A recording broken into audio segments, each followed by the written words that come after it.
YS Jaganmohan Reddy, YS Sharmila ఇద్దరు అన్నా చెల్లెల మధ్య ఆస్తి వివాదం గురించి ఆంధ్రప్రదేశ్ రాష్ట్ర ప్రజలందరికీ కూడా తెలిసింది. అయితే ఇప్పుడు వైఎస్ షర్మిల గారి వాదన ఏంటంటే వైఎస్ రాజశేఖర రెడ్డి గారికి సంబంధించిన ఆస్తులన్నీ కూడా జగన్మోహన్ రెడ్డి గారు తీసుకొని తన కొడుకు తన కూతురికి ద్రోహం చేశారని ఆవిడే చెప్పారు. అదేవిధంగా తల్లి విజయం గారు కూడా చెప్పడం జరిగింది. అయితే జగన్మోహన్ రెడ్డి గారు మాత్రం అంటే వైఎస్ఆర్సీపీ తరఫున జగన్మోహన్ రెడ్డి గారిని బలపరిచే వాళ్ళందరూ కూడా మాట్లాడుతున్న మాటలు ఏంటంటే అన్న వాటా ఎంతో చెల్లెలకే ఇచ్చాడు, అసలు అన్న వాటా ఎలా ఇంకా చెల్లెలకు వస్తుందని చెప్పేసి మాట్లాడుతున్నారు. అసలు విషయాలు ఏంటి, మరిన్ని విషయాలు తెలుసుకోవడానికి మనతో ఉన్నారు సోషల్ యాక్టివిస్ట్ శ్రీలీల గారు.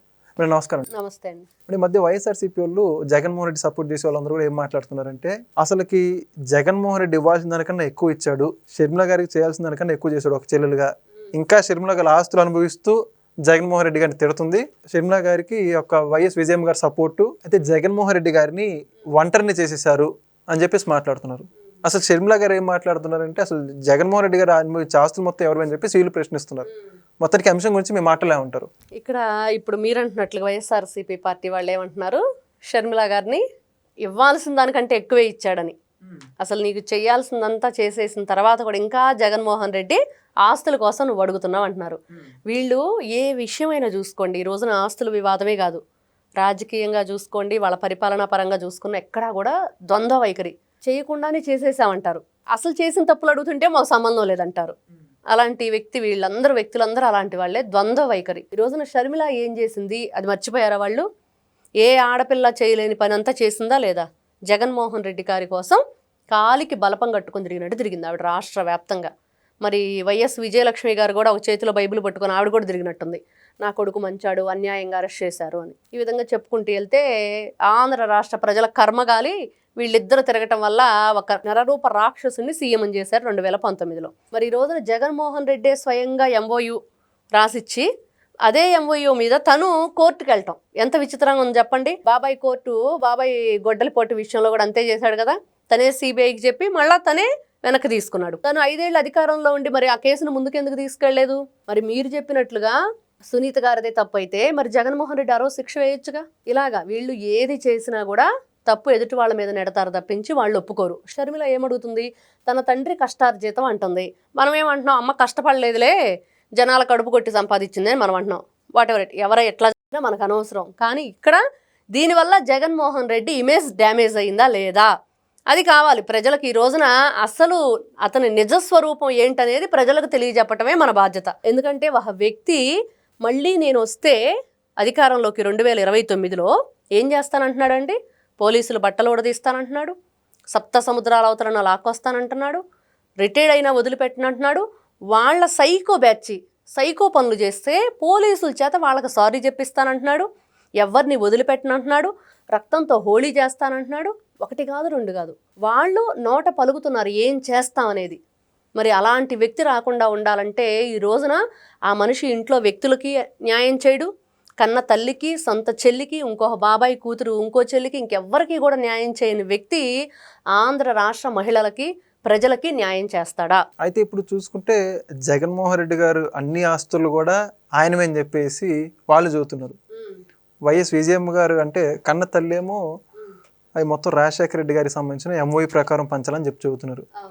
అంటే విజయమ్మ గారికి మించి ఎక్కువ తెలుసు అంటారు వీళ్ళందరూ కూడా మాట్లాడడానికి విధంగా ఏంటంటారు? అసలు ఇప్పుడు ఆస్తులు అడ్డం పెట్టుకొని జగన్మోహన్ రెడ్డి గారు వాళ్ళందరికీ వ్యవస్థలను మేనేజ్ చేయనివ్వండి, వీళ్ళందరి చేత ఇలాంటి మాటలు అడగటానికి ఏ డబ్బులు నడిపిస్తున్నాయో కూడా మనం చూస్తున్నాం.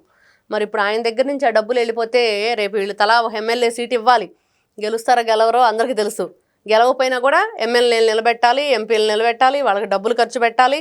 ఈ రోజున షర్మిల తీసుకొని వెళ్తే వీళ్ళకి ఎట్లాగా?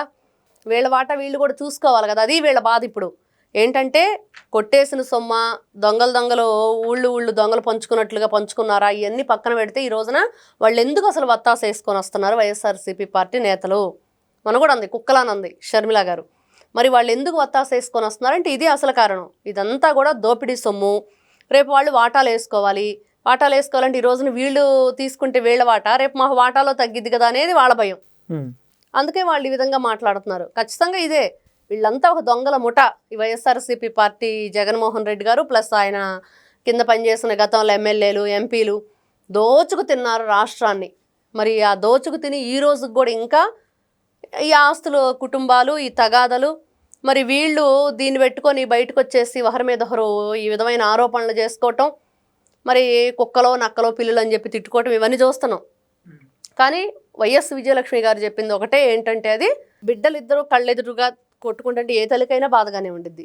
ఆవిడేమంటుందంటే ఇదంతా కూడా రాజశేఖర రెడ్డి గారు పిల్లలకి మనవాళ్ళ పేరుకి వస్తే బాగుండిద్దని చెప్పి ఆయన కోరుకున్నారు కాబట్టి 4 భాగాలు చేయాలనేది ఆవిడ కోరుకునేది. మరి జగన్మోహన్ రెడ్డి గారు సస్యమేరు అంటున్నారు. మీరు అంటున్నట్లుగా వైఎస్ఆర్సీపీ పార్టీ నేతలందరూ కూడా జగన్మోహన్ రెడ్డి గారు అంటున్నారు కదా మొత్తం. మరి రేపు సిఐడికి, ఈడీకి, సిబిఐకి వీళ్ళందరికీ జగన్మోహన్ రెడ్డి గారు ఏం సమాధానం చెప్తారు? ఇప్పుడు వీళ్ళే సాక్ష్యం. ఈ రోజున జగన్మోహన్ రెడ్డి గారికి వాళ్ళ నేతలు వెన్నుపోటు పొడుస్తున్నారు అనుకోవాలా? జైలుకు పంపించడానికి రెడీగా వీళ్ళు ఒక పన్నాగం పన్నుతున్నారు అనుకోవాలా? అబ్బబ్బే షర్మిలకు అసలు సంబంధమే లేదు, అమ్మ నువ్వు సేఫ్ జోన్లో ఉండు, రాజశేఖర రెడ్డి కూతురు ఇన్ని అక్రమాలు చేసి, అన్యాయాలు చేసి, దౌర్జన్యాలు చేసి, మారణ హోమం చేసి మేము ఈ ఆస్తులను కూడబెట్టాడు మీ అన్న, కాబట్టి ఇవన్నీ కూడా మా జగనన్న ఆస్తులేను. అంటే జగన్ ఆస్తులు అంటే ఇందాక ఒకటి గుర్తొచ్చిందండి, కొంతమంది షర్మిల గారిని ఉద్దేశించి ఏం మాట్లాడుతారంటే, మీరు ఏమైనా జైలుకి వెళ్ళారా, జైలు ఇవన్నీ కూడా జగన్ గారికి అన్ని కష్టపడి ఆయన సొంతం ఇవన్నీ కూడా మీకేం హక్కు ఉంది అంటున్నారు. నిజంగానే అక్రమ ఆస్తుల కేసులో జైలుకి వెళ్ళి జైలు జీవితం అనుభవించి వచ్చింది జగన్మోహన్ రెడ్డి. మళ్ళీ ఆ అక్రమాస్తుల కేసులోనే జైలుకి వెళ్ళవలసింది కూడా జగన్మోహన్ రెడ్డి. కాబట్టి అది ఎవరి దగ్గర ఉన్నాయి, ఎందుకున్నాయి, ఎలా ఉన్నాయి, మరి ఈ రోజున ఆస్తుల్లో వాటా పంచుకోవాలంటే జైలు జీవితంలో కూడా వాటా పంచుకోవాలి.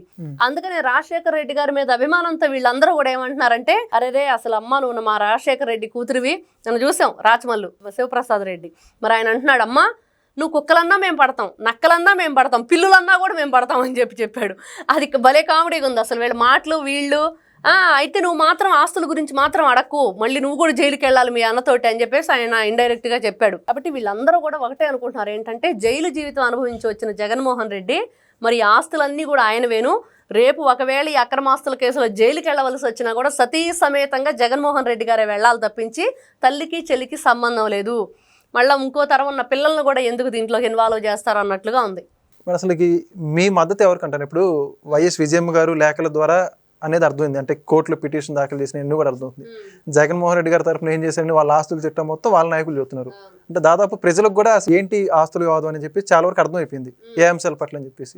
ఇవన్నీ కూడా మీరు కూడా తెలుసుకున్నారు కాబట్టి మీ మద్దతు ఎవరికంటారు? అంటే న్యాయం ఎవరి వైపు ఉందంటే మీరు ఏమంటారు? ప్రజల వైపు. ప్రజలు ఎందుకు వచ్చారు మధ్యలో? అంటే ఇక్కడ వైఎస్ రాజశేఖర రెడ్డి గారి దగ్గర నుండి చూసుకుంటే వాళ్ళు 2003, 2004 టైంలో తల తాకట్టు పెట్టే పరిస్థితి. ఎక్కడ ఎటువంటి ఇప్పుడు లోటస్ పాండ్ ప్యాలెస్ దగ్గర వాళ్ళది ఏదైతే ఆస్తుందో అది అమ్మేసుకొని నేను నా కష్టాలు తీర్చుకునే పరిస్థితి అని చెప్పి ఆ రోజున ప్రభుత్వానికి ఆయన పెట్టుకున్న విన్నపం. మరి అలాంటిది మరి అదేదో కట్ చేస్తే అన్నట్లుగా సినిమాలో నైట్కి నైటే హీరో కోట్లాది రూపాయలు సంపాదించినట్లుగా వీళ్ళకి ఇన్ని కోట్ల రూపాయల ఆస్తులు, లక్షల కోట్ల రూపాయల ఆస్తులు ఎలా వచ్చాయి? ప్రజల సొమ్ముని రాష్ట్రాన్ని లూటీ చేసి సంపాదించారు తండ్రి కొడుకు ఇద్దరు కూడా. మరి అలాంటిది ఎవరి ప్రజల సొమ్ము ఈ రోజున వాళ్ళకి ఇచ్చేయాలి. మనం చూసాం వైఎస్ఆర్సీపీ పార్టీ అధికారంలో ఉన్నప్పుడు గ్రామ పంచాయతీ ప్రెసిడెంట్లు పాపం వాళ్ళు ఎంత దారుణంగా ఇబ్బంది పడ్డారు. సూసైడ్ చేసుకున్న వాళ్ళు కూడా ఉన్నారు, సర్పంచ్లు. మరి ఎంత దారుణం అండి. గ్రామ సర్పంచ్ ఆ విధంగా దారుణానికి గురయ్యాడంటే, అంటే గ్రామానికి వచ్చే నిధులను కూడా జగన్మోహన్ రెడ్డి ఏ విధంగా కొట్టేశాడు. కోడిగుడ్డు దగ్గర నుంచి దేన్ని వదిలిపెట్టాడంటే ఆయన బొమ్మలు వేసుకోవటం, ఆయన రంగులు వేసుకోవటం, ఆయన జెండాలు కట్టుకోవటం, ఇవే సరిపోయినాయి వాళ్ళకి. కాబట్టి ప్రజల సొమ్ముని ఎంత దారుణంగా జగన్మోహన్ రెడ్డి తిన్నాడు. ఈ రోజున వీళ్ళు ప్రజల సొమ్ము కోసం కొట్టుకుంటున్నారంటే ఈ రోజున నా మద్దతు ప్రజలకే, అది ప్రజలకు చేరాలి. ఈ రోజున ఈడీ ఎంటర్ అయిద్దా, సిబిఐ ఎంటర్ అయిద్దా, ఇంకోటి ఎంటర్ అయిద్దా పక్కన పెడితే అది ఆస్తులు అటాచ్ చేసుకొని ఎవరు ఈ రోజున మద్యం కుంభకోణం జరిగిన తర్వాత ఆ కల్తీ మద్యం దాగి ఎంతమంది జీవితాలు సర్వనాశనం అయిపోయినాయి, ఎంతమంది ఈ రోజున ఆ బెడ్కి పరిమితం అయిపోయి ఉన్నారు. వాళ్ళకు పంచితే మంచిది. అన్యాయంగా అక్రమంగా వీళ్ళ హయాంలో ఎన్ని రకాలుగా ఇబ్బందులు పడ్డారు, ఎంతమంది ప్రాణాలు తీసుకున్నారు, వీళ్ళ చేత తీయించబడ్డారు, అవన్నీ వాళ్ళందరికీ చెందితే ఈ ఆస్తులు బాగుండేది. Thank you. నమస్తే. Please subscribe to Leo news for more videos.